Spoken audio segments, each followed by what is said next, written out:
Jacob also went on his way, and the angels of God met him. When Jacob saw them, he said, "This is the camp of God." So he named that place Mahanaim. Jacob sent messengers ahead of him to his brother Esau in the land of Seir, the country of Edom. He instructed them, "This is what you are to say to my master Esau. Your servant Jacob says, I have been staying with Laban, and have remained there till now. I have cattle and donkeys, sheep and goats, menservants and maidservants. Now I am sending this message to my lord, that I may find favor in your eyes." When the messengers returned to Jacob, they said, "We went to your brother Esau, and now he is coming to meet you, and 400 men are with him." In great fear and distress, Jacob divided the people who were with him into two groups, and the flocks and herds and camels as well. He thought, if Esau comes and attacks one group, the group that is left may escape. Then Jacob prayed, "O God of my father Abraham, God of my father Isaac, O Lord, who said to me, 'Go back to your country and your relatives, and I will make you prosper.' I am unworthy of all the kindness and faithfulness you have shown your servant. I only have my staff when I crossed this Jordan, but now I have become two groups. Save me, I pray, from the hand of my brother Esau, for I am afraid that he will come and attack me, and also the mothers of their children.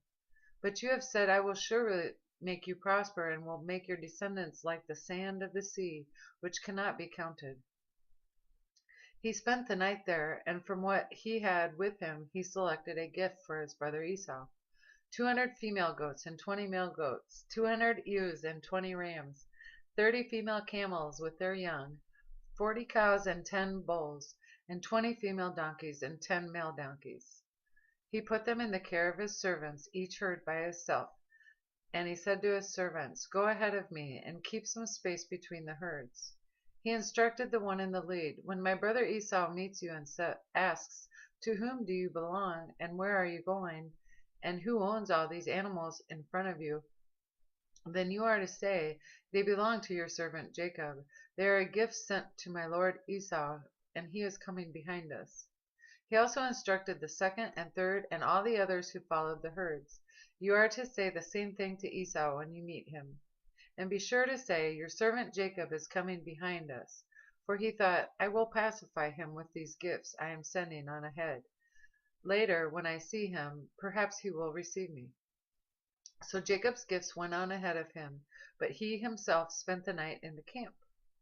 That night Jacob got up and took his two wives, his two maidservants, and his 11 sons, and crossed the ford at Jabbok. After he had sent them across the stream, he sent over all his possessions. So Jacob was left alone, and a man wrestled with him till daybreak. When the man saw that he could not overpower him, he touched the socket of Jacob's hip, so that his hip was wrenched as he wrestled with the man. Then the man said, "Let me go, for it is daybreak." But Jacob replied, "I will not let you go unless you bless me." The man asked him, "What is your name?" "Jacob," he answered. Then the man said, "Your name will no longer be Jacob, but Israel, because you have struggled with God and with men and have overcome."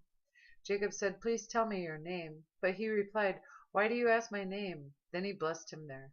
So Jacob called the place Peniel, saying, "It is because I saw God face to face, and yet my life was spared." The sun rose above him as he passed Peniel, and he was limping because of his hip. Therefore to this day the Israelites do not eat the tendon attached to the socket of the hip, because the socket of Jacob's hip was touched near the tendon. Jacob looked up, and there was Esau coming with his 400 men. So he divided the children among Leah, Rachel, and the two maidservants. He put the maidservants and their children in front, Leah and her children next, and Rachel and Joseph in the rear. He himself went on ahead and bowed down to the ground 7 times as he approached his brother. But Esau ran to meet Jacob and embraced him. He threw his arms around his neck and kissed him, and they wept. Then Esau looked up and saw the women and children. "Who are these with you?" he asked. Jacob answered, "They are the children God has graciously given your servant." Then the maidservants and their children approached and bowed down. Next Leah and her children came and bowed down. Last of all came Joseph and Rachel, and they too bowed down. Esau asked, "What do you mean by all these droves I met?" "To find favor in your eyes, my lord," he said. But Esau said, I already have plenty, my brother. Keep what you have for yourself. No, please, said Jacob. If I have found favor in your eyes, accept this gift from me. For to see your face is like seeing the face of God, now that you have received me favorably. Please accept the present that was brought to you, for God has been gracious to me, and I have all I need. And because Jacob insisted, Esau accepted it. Then Esau said, Let us be on our way, I'll accompany you. But Jacob said to him, My Lord knows that the children are tender, and that I must care for the ewes and cows that are nursing their young.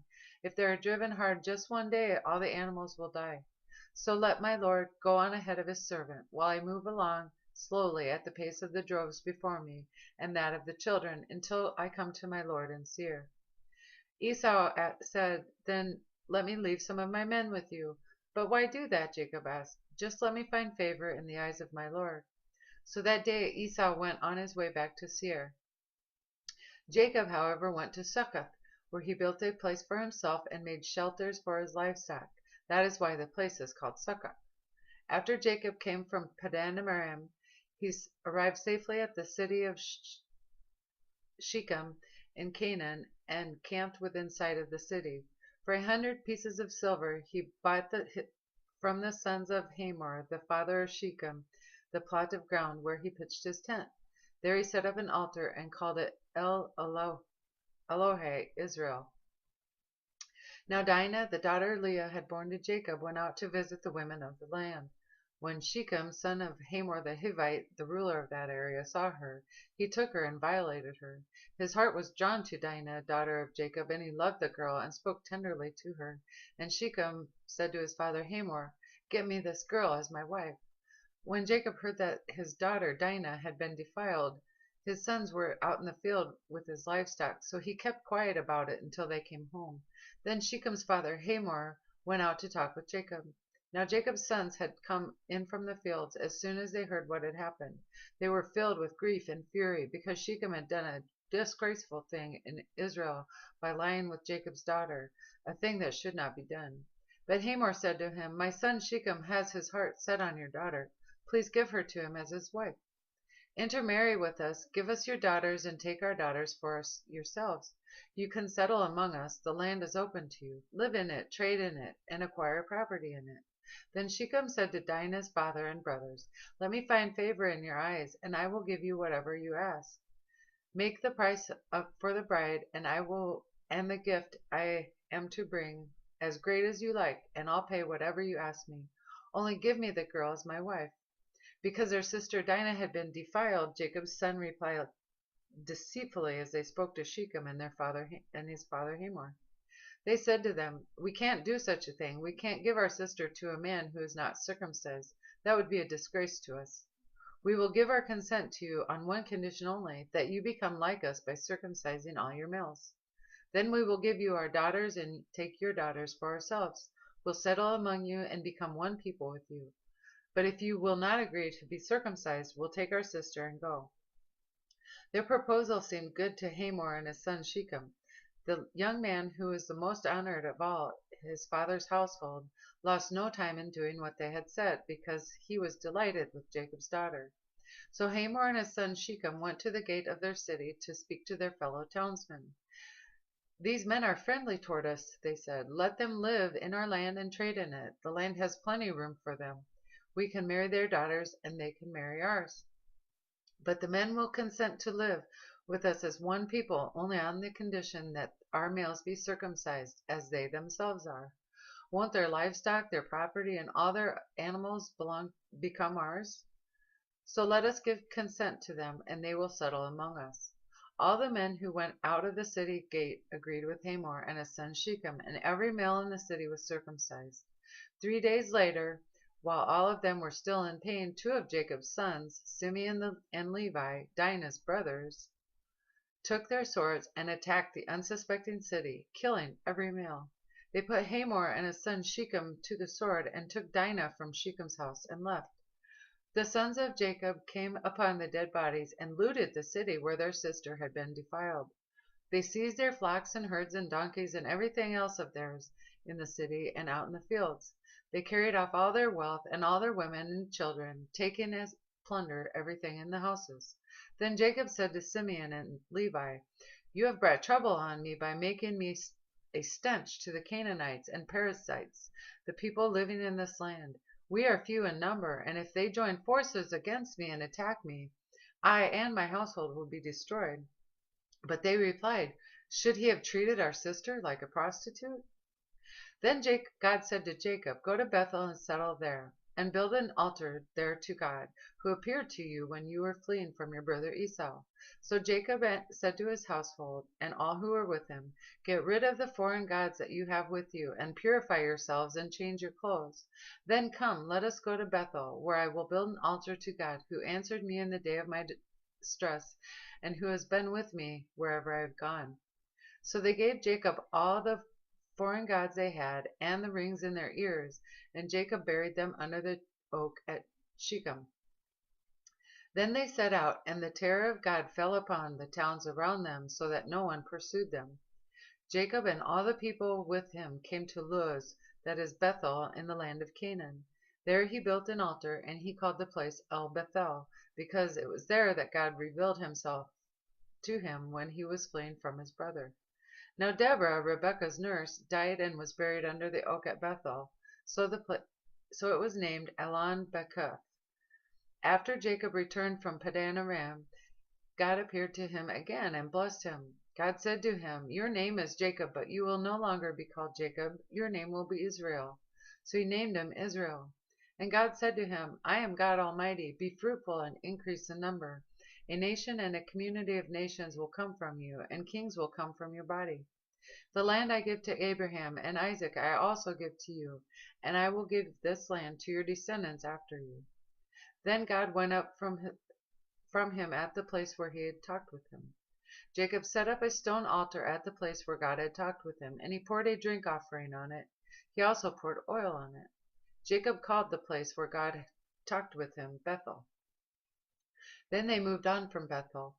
While they were still gone some distance from Ephrath, Rachel began to give birth and had great difficulty. And as she was having great difficulty in childbirth, the midwife said to her, "Don't be afraid, for you have another son."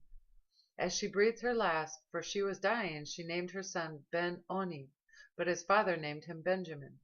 So Rachel died and was buried on the way to Ephrath, that is Bethlehem. Over her tomb Jacob set up a pillar, and to this day that pillar marks Rachel's tomb.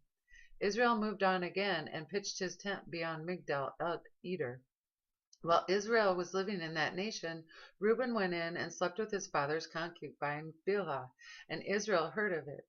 Jacob had 12 sons. The sons of Leah, Reuben the firstborn, and of Jacob, Simeon, Levi, Judah, Issachar, and Zebulun. The sons of Rachel, Joseph and Benjamin. The sons of Rachel's maidservant Bilhah, Dan and Naphtali. The sons of Leah's maidservant Zilpah, Gad and Asher. These were the sons of Jacob, who were born to him in Padan Aram. Jacob came home to his father Isaac in Mamre, near Kiriath Arba, that is Hebron, where Abraham and Isaac had stayed. Isaac lived 180 years. Then he breathed his last and died, and was gathered to his people, old and full of years, and his sons Esau and Jacob buried him.